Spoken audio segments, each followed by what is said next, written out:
Ryan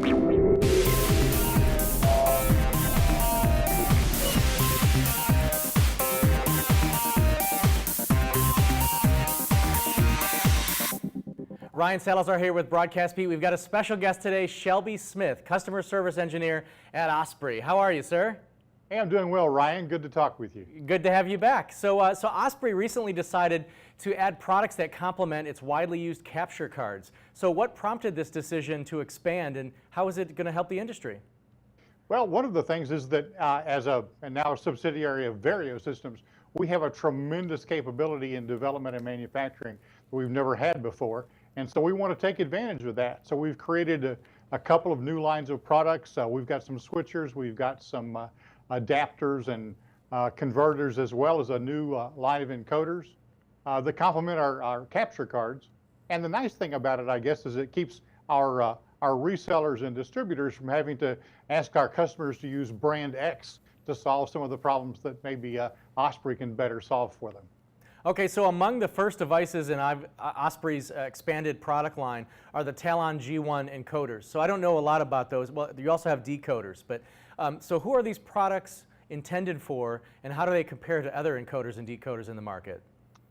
Well, the Talon G1 it's called we call it a contribution encoder or a streaming contribution encoder. It's small. This is a tiny little device that is designed for churches or businesses or such that are doing a business critical form of encoding. They'd like to do their H.264 encoding and send it up to their CDN without much delay or without any sort of hassle. It's designed to turn it on and leave it on if you need to. So it works for broadcast users, it works for business users, it works for houses of worship, any number of people that are looking to stream a high quality stream to, say, a Wowza server or a CDN or to their Adobe Flash servers. So Shelby, Osprey's Ceylon software encoder is another new item in your lineup. What's so significant about this product? Ceylon is sort of interesting. It was developed by us in part because when you buy an Osprey card, there's no software that comes with it. Osprey cards work pretty much on their own. And people would call and say, well, I didn't get an encoder with my Osprey card. So we started out to create an encoder package, an encoding software package we could include with our Osprey cards. But it had to have some special features to it. One of them, it had to be AAC audio. It had to do H.264 encoding. And then we have the ability to save as an MP4 file. A lot of the free software capture devices that you can find or capture softwares you can find don't have the ability to save to file in MP4. So we wanted that.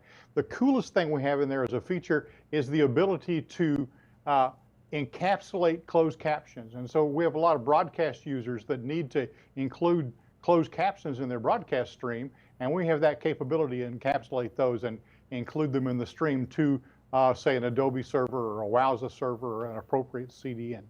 So you guys just recently announced an SDI to HDMI converter. That gets me excited because a lot of things are going in the HDMI direction these days. So why did you create your own conversion product, and what can people do with your converter that they can't do with others?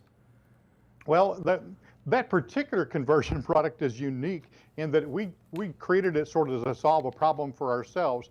It will take in an SDI signal because a lot of professional level gear is still using SDI. So we can handle a 3G SDI input. And at the same time, it's a small device, but it has two outputs. So we can loop those out to whatever device you're going to use and maintain that SDI signal chain.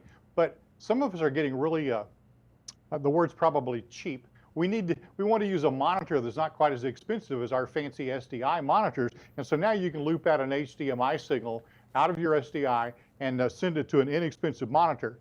At the same time, we have the ability to strip off any of the SDI audio that's embedded in your SDI signal and send that to another device if you need to.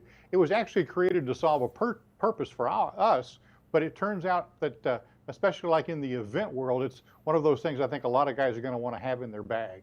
Well, that's pretty cool, especially with the de-embed function. That's really great. Shelby, thank you so much. Again, Shelby Smith, Customer Service Engineer at Osprey, a division of Vario Systems. Thank you so much, Shelby, and we'll chat soon, sir. Hey, great talking to you.